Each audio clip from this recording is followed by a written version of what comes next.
Cerita kali ini datang dari seorang bernama Charles Manson. Di Amerika sono, nih orang terkenal sebagai pembunuh massal dan juga seorang pemimpin sekte yang sesat. Saking sesatnya, dia memanipulasi dan mengajak para pengikutnya untuk melakukan kejahatan sadis di tahun 1960 sampai 1970-an. Charles Manson ngefans banget sama The Beatles dan impiannya pengen jadi rockstar. Tapi entah gimana, nasibnya malah jadi pemimpin sekte sesat yang menghabisi nyawa orang lain. Nggak pakai lama, yuk kita mulai ceritanya.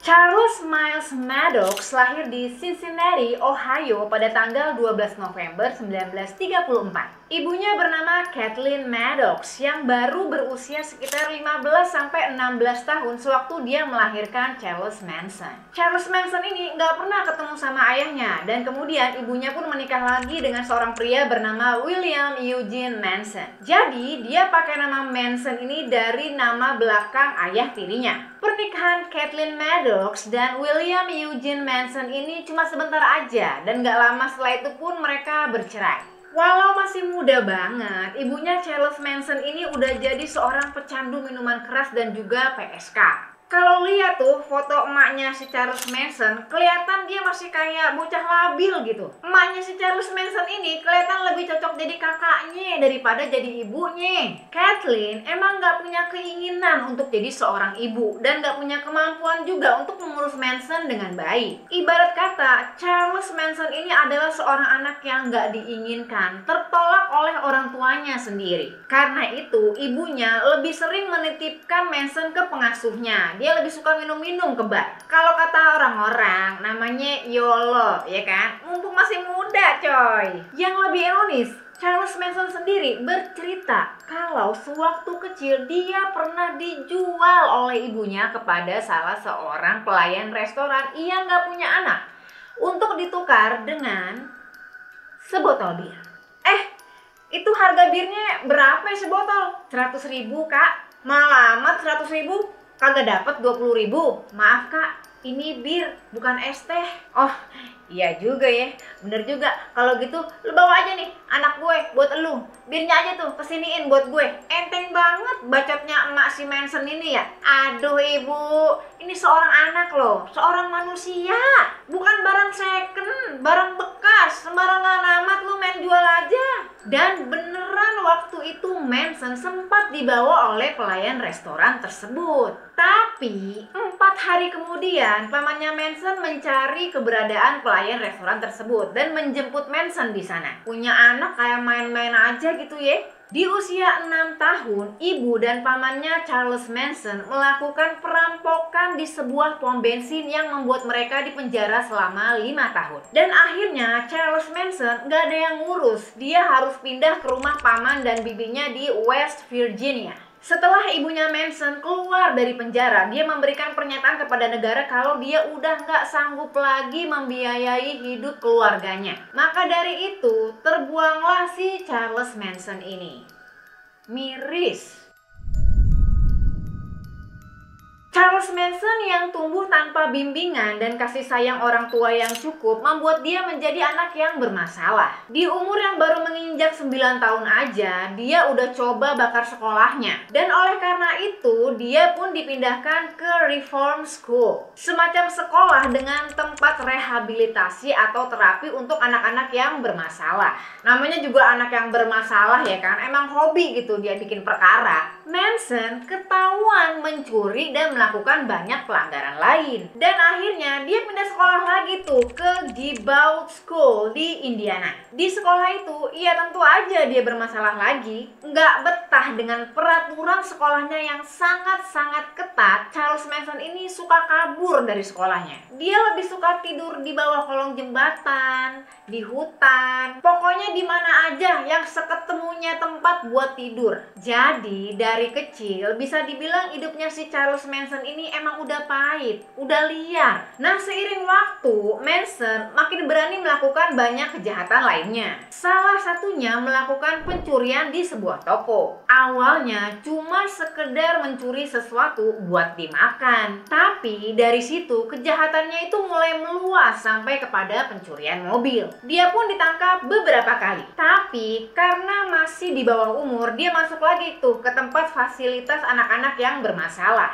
Bolak-balik aja begitu sampai akhirnya dia dikirim ke Indiana Boys School, sekolah khusus anak laki-laki yang ada asrama tempat tinggalnya. Di sekolah itu dia kena bully, kena kekerasan fisik yang berat, bahkan mendapatkan pelecehan seksual dari siswa-siswa lain dan staf-staf sekolah tersebut. Dia pernah kabur sampai 18 kali, keluar dari sekolah, melakukan kejahatan lagi, terus ketangkep lagi, dimasukin lagi ke sekolah yang berbeda-beda. Pokoknya di usia yang masih remaja, hidupnya bolak-balik di sekitaran itu aja. Singkat cerita, di tahun 1955, di umurnya yang ke-20 tahun, Charles Manson menikahi seorang wanita bernama Rosalie Jane Willis. Gak berapa lama, istrinya pun hamil dan mereka pindah ke Los Angeles dengan mengendarai sebuah mobil curian. Dia ketangkap lagi tuh, dipenjara lagi selama 3 tahun. Istrinya pun kemudian melahirkan pada saat Charles Manson ada di penjara. Anaknya seorang laki-laki diberi nama Charles Manson Jr. Sepertinya anaknya beban mental menyandang nama itu. Karena kabarnya Charles Manson Jr. saat dia cukup dewasa, dia mengganti namanya menjadi J.Y. Dan cerita mirisnya, pada akhir hidupnya Charles Manson Jr. ini memilih untuk mengakhiri hidupnya sendiri alias bunuh diri. Memang motifnya tidak diketahui dengan jelas, tapi banyak asumsi yang mengatakan bahwa salah satu penyebabnya adalah karena bayang-bayang dari kejahatan ayahnya sendiri. Ironis. Balik lagi ke Charles Manson. Awalnya istrinya ini masih sering datang mengunjungi Manson di penjara. Tapi lama-kelamaan makin jarang karena istrinya ini udah move on. Dan kabarnya rumah tangga mereka pun akhirnya berakhir. Setelah keluar dari penjara, si Manson ini pun masih tetap aja bertingkah. Manson melakukan usaha prostitusi dengan menjual seorang perempuan berusia 16 tahun. Dia juga masih aja mencuri mobil, merampok, memalsukan cek. Pokoknya masih banyak lagi deh kejahatannya. Emang kagak ada kapoknya ini orang, batu banget. Dan akhirnya dia kena hukuman lagi, yaitu 10 tahun penjara. Selama di penjara federal di McNeil Island, Washington, dia mulai agak-agak kalem nih. Manson mencoba melakukan hal-hal lain yang lebih berfaedah lah daripada hal-hal yang dia lakukan sebelumnya. Dia belajar main gitar dan menulis lirik-lirik lagu. Dia pengen masuk dapur rekaman, jadi superstar. Dan ada salah satu band yang dia terobsesi banget, yaitu The Beatles. Dia pengen terkenal dan bahkan punya impian lebih ngetop dari The Beatles. Gak cuma itu, di perpustakaan penjara, Manson juga belajar dari banyak buku-buku tentang pengembangan diri, tentang motivasi, agama, tentang filosofi, bahkan juga Scientology. Buku-buku itu seperti pedoman hidup buat dia. Dia mulai mencari pencerahan dari buku-buku itu. Singkat cerita, pada Maret 1967, Manson pun dibebaskan dari penjara. Tapi bukannya buru-buru pulang nih, si Manson justru minta kepada pihak penjara untuk dia bisa tetap tinggal di sana. Dia bilang penjara adalah rumahnya. Ya wajar aja sih, karena emang orang ini udah berkali-kali keluar masuk penjara. Emang agak-agak lewat dari jalur ya pemikiran si Manson ini. Orang malah pengen bebas dari penjara, dia pengen ada di penjara terus. Dan setelah akhirnya keluar dari penjara, dia pun memulai hidup baru di San Francisco. Pada masa dimana Manson bebas, tahun 1960-an gitu ya, kondisi dunia sedang tidak stabil, termasuk juga Amerika. Ada banyak terjadi pembunuhan karena kondisi politik dan keamanan pada masa itu. Bahkan sedang terjadi juga tuh perang Vietnam. Dari kondisi-kondisi tersebut kemudian lahirlah istilah Flowers Generation atau generasi bunga. Sedikit aja nih ya tentang Flowers Generation. Flower Generation atau Flower Children adalah bagian dari gerakan hippie yang menekankan gaya hidup pada kedamaian dan juga cinta. Flower Generation banyak melakukan protes anti perang tanpa kekerasan. Slogan mereka yang dikenal adalah Make Peace, Not War, dan juga Fight with Flower atau lawanlah dengan bunga. Gaya hidup komunitas ini menunjukkan gaya hidup anti kemapanan, anti perang, penuh dengan cinta dan kebebasan. Nah, Flower Generation atau bisa dibilang hippies ini isinya anak-anak muda yang mengekspresikan diri mereka dengan ciri khas yang mencolok. Mulai dari celana cutbray, pakaian penuh warna, aksesoris bohemian, pakai ikat kepala. Pokoknya nyentrik banget dah. Saat itu kalau ada orang dengan pakaian yang modelan begitu, udah pasti anak hippies tuh. Tapi selain itu, mereka juga terkait dengan penggunaan obat-obatan terlarang dan seks bebas. Kebetulan saat itu memang pergerakan Flowers Generation ini lagi naik daun di San Francisco. Banyak orang saat itu ikut dalam gerakan ini. Jadi kaum hippies yang dimana umur mereka tuh masih muda-muda banget,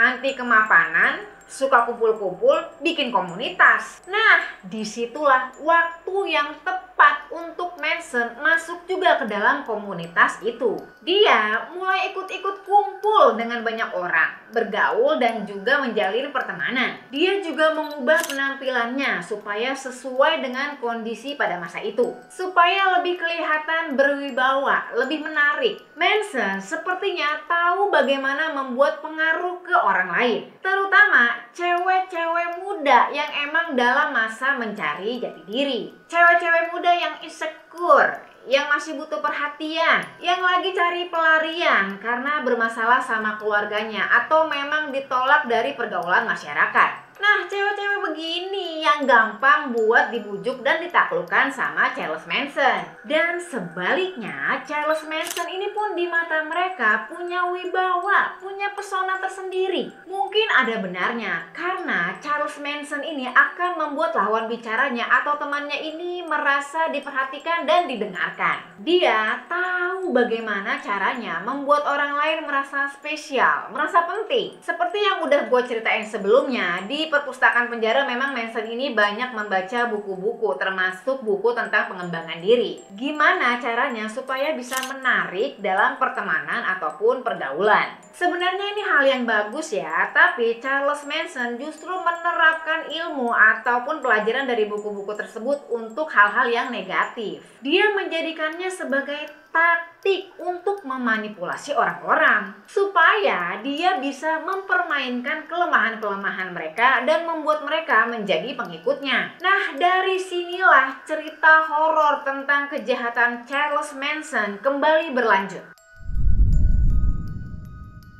Target pertama ataupun pengikutnya yang pertama adalah seorang perempuan bernama Mary Brunner. Seorang cewek pemalu yang gak berapa lama setelah mereka kenalan, mereka pun tinggal bareng. Lalu ada Lynette Fromm, seorang cewek yang kabur dari rumah karena kebanyakan konflik sama bapaknya. Dan yang ketiga ada Patricia Krenwinkel, seorang cewek polos yang dirayu dikit sama Manson udah nurut, meleng dikit udah tinggal serumah. Nah, formasi inilah yang jadi cikal bakal Manson family atau keluarga Manson. Dan hebatnya, dalam beberapa bulan kemudian, pengikutnya pun makin lama bertambah banyak. Charles Manson pun berubah menjadi pemimpin sekte yang disegani. Manson juga mulai merekrut pengikut laki-laki. Pengikut laki-laki pertamanya bernama Bobby Desoleil yang kemudian menjadi tangan kanan Manson. Bobby juga merekrut seorang pengikut lain bernama Leslie Van Houten pada Juni 1968. Di keluarganya Manson atau di sektenya Manson ini tentu saja keseharian mereka menggunakan obat-obatan terlarang yang membuat pengikut-pengikutnya lama-lama jadi halu, jadi nggak berpikir logis. Apa aja yang disuruh oleh si Manson bakal dilakuin sama pengikut-pengikutnya, termasuk hal yang gak masuk akal sekalipun. Manson akan menyuruh mereka melakukan sesuatu sebagai tes kepatuhan dan kesetiaan. Nanang, besok lu harus nyebur di sumur belakang kontrakan. Dayat, jangan lupa tugas lu tuh. Minta-minta sedekah di perempatan lampu merah San Francisco. Nah, itu pengikut-pengikutnya mau aja disuruh sama dia. Kalau misalnya ntar juga mati nih, ya nggak apa-apa, yang penting patuh sama pemimpin sekte. Bahkan pengikut-pengikutnya nih punya tanda di dahi semacam huruf X. Jadi di dahi mereka menulis huruf X dengan menggunakan pisau. Setelah itu mereka pun membakar obeng. Obeng yang mereka udah bakar ditempelin lagi tuh ke dahi mereka supaya tanda X-nya itu makin kelihatan nyata. Dan yang bikin melongo nih ya, kata para pengikutnya, hal itu tuh nggak sakit. Nempelin pisau obeng yang kebakar itu nggak sakit. Katanya rasanya biasa aja gitu. Ya iyalah, yang sakit pikiran lu. Makin lama para pengikutnya ini makin sesat, makin mudah dikontrol oleh Charles Manson. Dan pasti udah bisa diduga, komunitas yang nggak bener ini cari makannya juga nggak bener. Manson dan para pengikutnya ini bertahan hidup dengan cara melakukan tindakan kriminal, ya mencuri, memalsukan cek, dan sebagainya. Diam-diam, Manson yang punya impian jadi musisi handal pindah ke Los Angeles bersama pengikut-pengikutnya. Mereka pindah ke sana untuk mencari peluang yang lebih besar dari orang-orang label rekaman. Para pengikutnya yang cewek-cewek muda ini dimanfaatkan tuh sama dia untuk mencari peluang kalau mereka bisa mendekati orang-orang label rekaman. Atau setidaknya orang-orang yang bisa kasih koneksi supaya dia bisa masuk dapur rekaman. Nah, suatu hari cewek-cewek ini lagi jalan menuju ke suatu tempat, cari tumpangan atau istilahnya hitchhiking. Di masa itu di Amerika, numpang kendaraan sama orang asing itu adalah hal yang umum. By the way, sedikit cerita nih soal hitchhiking. Gue juga baru rilis video soal hitchhiking yang berakhir dengan tragis yang dialami oleh seorang perempuan bernama Colleen Stack. Nanti videonya bisa ditonton dari sini. Balik lagi ke cewek-cewek tadi, pas di jalan kebetulan banget mereka ketemu sama Dennis Wilson, salah satu personil The Beach Boys, band yang lagi ngetop banget saat itu. Cewek-cewek ini akhirnya numpang di mobilnya Dennis Wilson. Singkat cerita, berkat cewek-cewek tadi, Charles Manson pun akhirnya berkenalan dengan Dennis Wilson. Mereka pun jadi teman dekat. Bahkan nih ya, Manson dan pengikut-pengikut cewek-cewek muda ini sempat tinggal sebentar di rumahnya Dennis Wilson. Selama tinggal di sana, Manson tetap mencari inspirasi musik. Dennis Wilson saat itu tertarik sama lagu-lagunya Manson. Manson ya makin girang, udah terbuka nih peluang dia buat jadi bintang rock. Dennis Wilson sebenarnya pengen nih si Manson untuk bergabung di The Beach Boys. Tapi anggota grup The Beach Boys yang lain nih ada yang gak setuju. Mereka ada yang gak suka sama si Manson. Sampai suatu hari Manson punya kesempatan nih untuk memulai sesi rekaman lagunya di rumah saudaranya Dennis Wilson yang bernama Brian Wilson. Perkaranya, si Charles Manson mengajukan satu syarat buat lagunya itu. Musiknya boleh aja diubah-ubah, tapi jangan dengan lirik lagunya. Judul lagunya waktu itu adalah Cease to Exist. Dalam sesi rekaman itu, si Brian Wilson dan juga produser lain memberikan catatan atau semacam koreksi atau semacam saran lah buat lagunya itu. Tapi si Manson ini batu, dia nggak mau terima saran. Dia nggak mau kerja sama, kata dia kali dalam hatinya, dilarang ngatur kecuali donatur. Dia pikir lagunya itu udah wow banget kali ya. Padahal ya jadi artis juga belum. Nah, karena hal itulah Brian Wilson membatalkan sesi rekaman tersebut. Manson pun saat itu marah dan langsung meninggalkan sesi rekaman itu. Tapi sebenarnya ada hal lain yang lebih menyakitkan bagi si Manson. Jadi ada salah satu lagu dari The Beach Boys yang berjudul Never Learn Not to Love. Itu sebenarnya mengambil ide atau lirik dari lagu Manson tadi yang berjudul Cease to Exist. Jadi bisa dibilang The Beach Boys ini mencuri hasil karya si Manson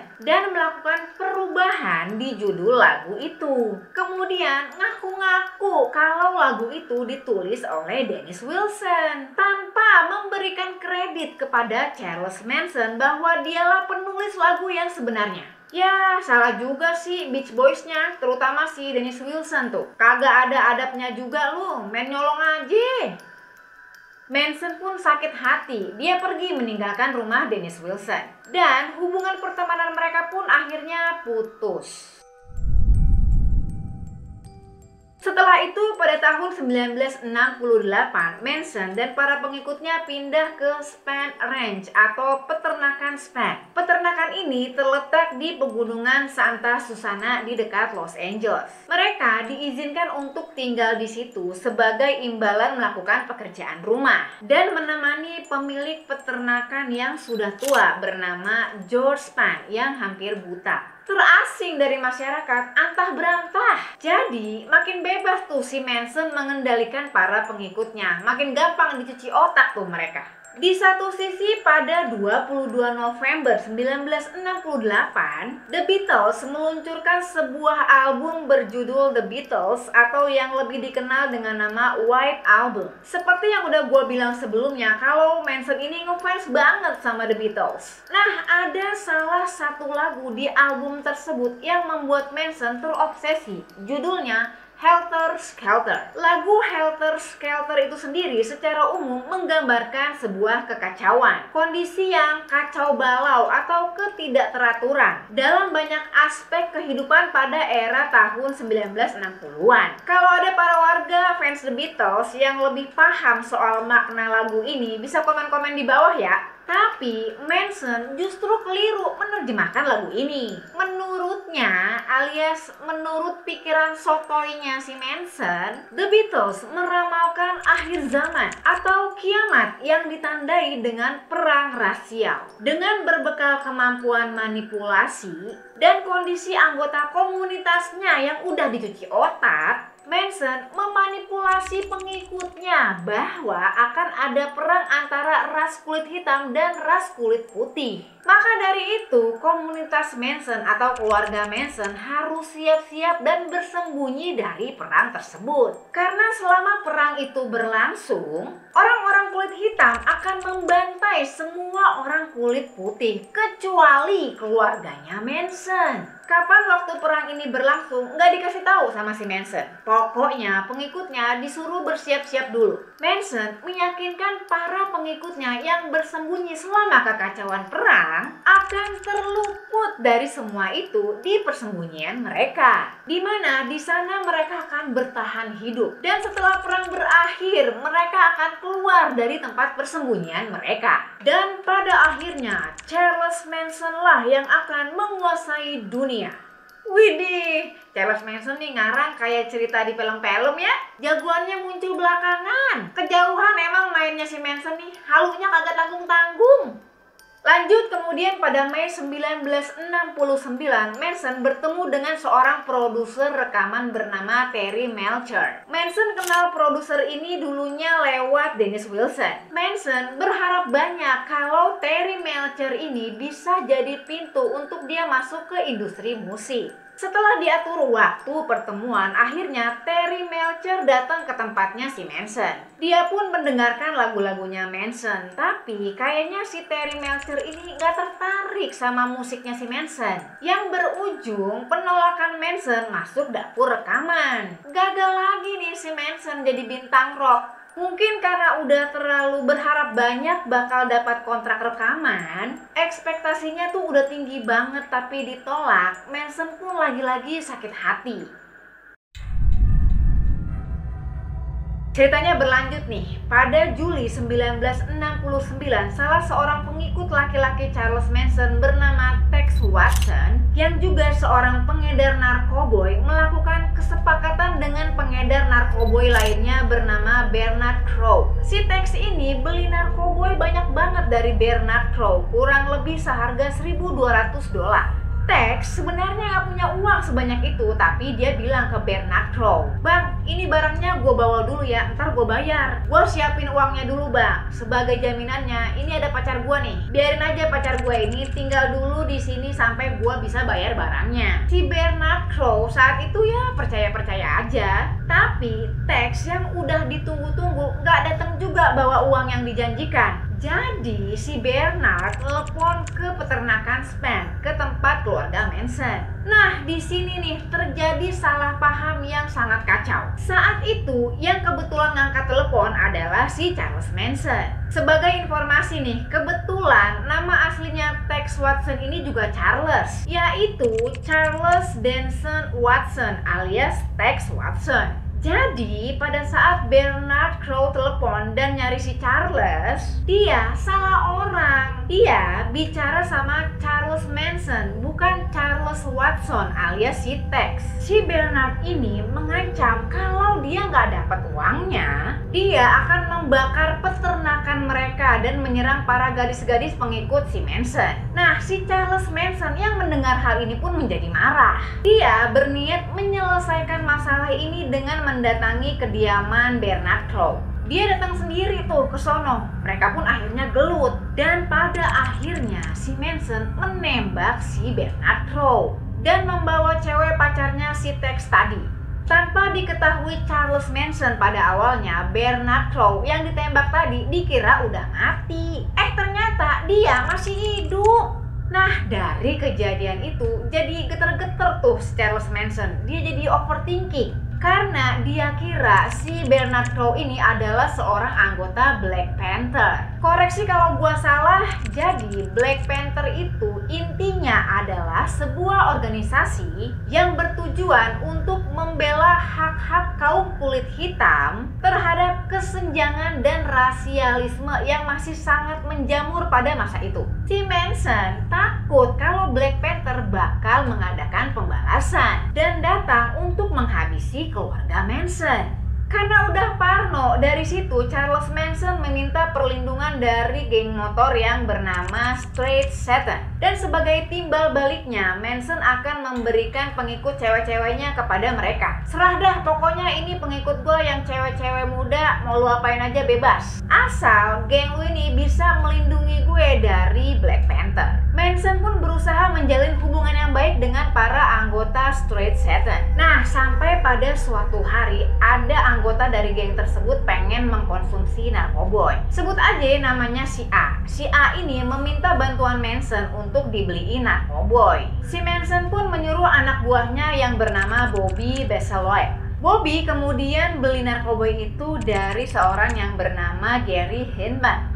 Tapi ternyata narkoboy yang dibeli dari Gary Hinman ini bermasalah. Kata si A, narkoboy yang dibeli dari Gary Hinman ini kayaknya kualitasnya jelek. Apa ini barang reject gitu? Si A nggak terima dapat barang jelek dan pengen duitnya balik. Karena itulah pada tanggal 25 Juli 1969, Manson menyuruh Bobby dan dua pengikut cewek lainnya ke rumah Gary Hinman buat minta uang si A balik karena barangnya nggak sesuai nih. Tapi Gary Hinman menolak. Ya namanya barang udah dibeli, mana bisa duitnya balik lagi. Karena Gary Hinman menolak untuk mengembalikan uang tersebut kepada mereka. Alhasil, singkat cerita, Gary Hinman pun dieksekusi oleh Bobby Beseloet. Sebelum pergi meninggalkan rumah Gary Hinman, di dinding rumahnya Bobby menulis political piggy dan menggambar kaki macan. Yang mana kaki macan itu adalah simbol dari Black Panther. Hal ini supaya polisi mengira bahwa kematian Gary Hinman dilakukan oleh anggota Black Panther. Gak lama setelah kejadian itu, polisi tetap bisa menemukan bukti bahwa Bobby Beseloet lah pelaku dari pembunuhan Gary Hinman.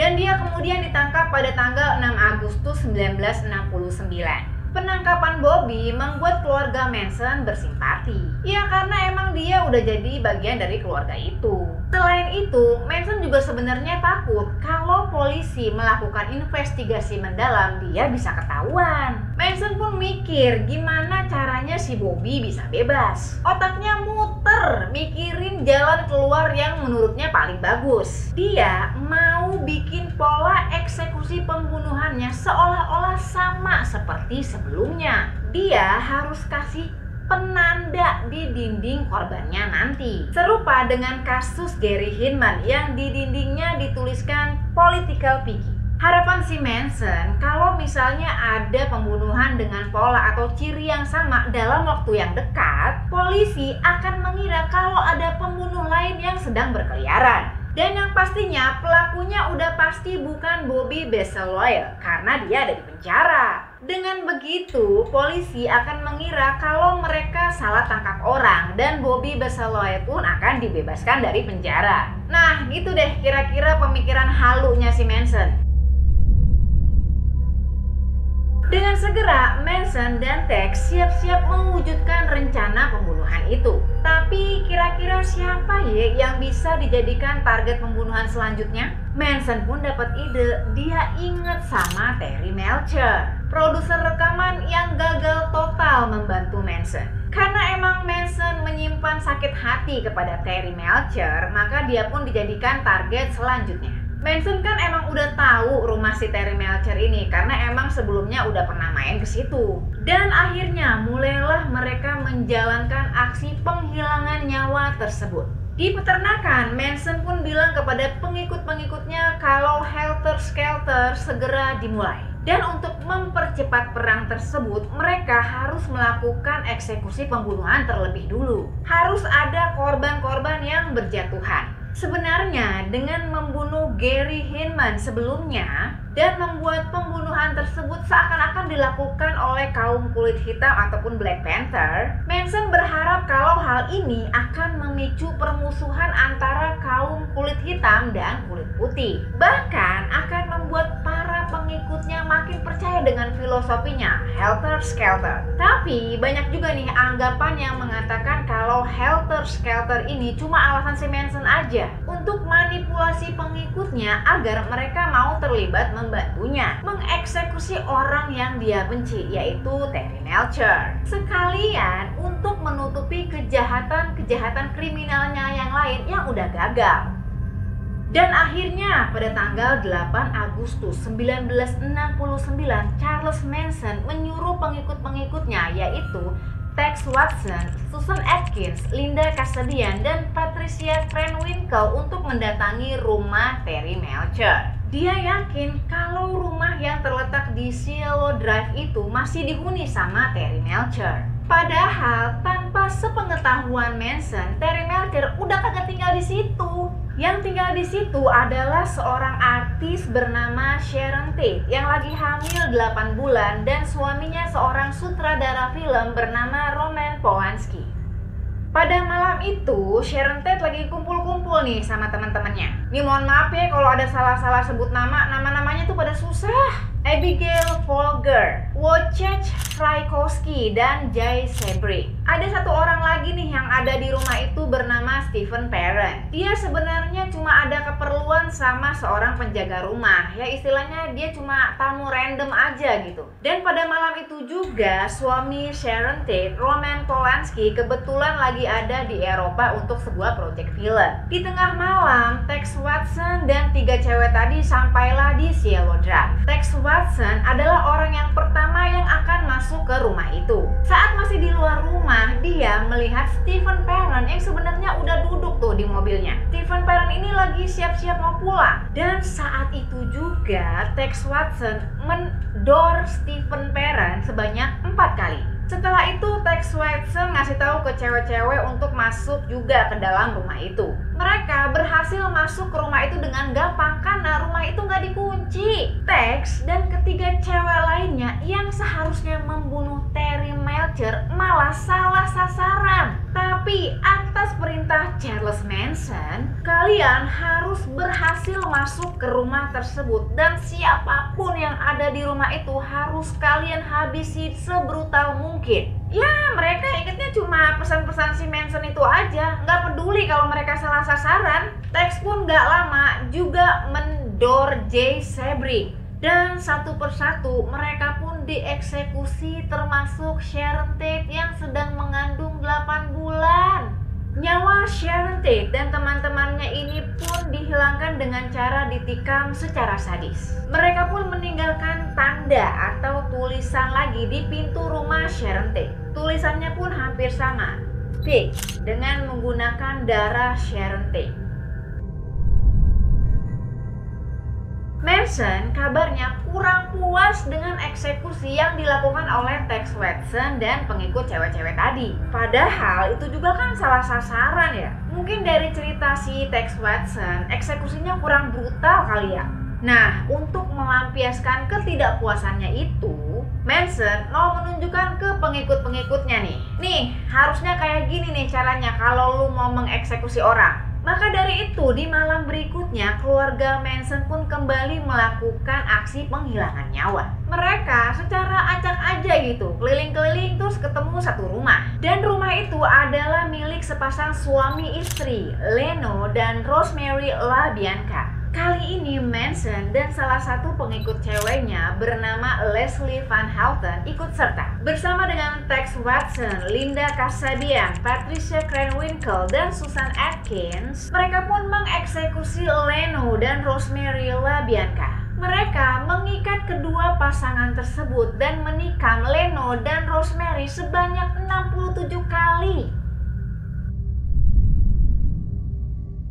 Sebelum meninggalkan rumah tersebut, nggak lupa mereka meninggalkan tanda seperti di rumah korban-korban mereka sebelumnya. Tapi kali ini tulisannya bertambah di dinding dan juga di kulkas rumah pasangan tersebut. Ada Dead to Pigs, Rise, War, dan juga Helter Skelter. Tapi akhirnya sepak terjangnya Charles Manson ini kecium juga sama polisi. Polisi yang memeriksa kasus ini menemukan kalau tanda-tanda atau tulisan di rumah para korban ini kok mirip-mirip gitu ya. Tapi yang nggak diketahui sama Charles Manson, selama ini polisi udah menginvestigasi Bobby Beseloel. Dan dari situ ada temuan baru yang terungkap, bahwa Bobby menjalani kehidupannya bersama dengan Charles Manson di peternakan. Dalam masa investigasi, pacar Bobby pun menceritakan kepada polisi bahwa Charles Manson lah dalang dari pembunuhan Gary Hirman. Dan pada akhirnya Charles Manson dan para pengikutnya pun ditangkap oleh polisi. Awalnya mereka ditangkap bukan karena kasus penghilangan nyawa, tapi karena kasus pencurian properti. Dan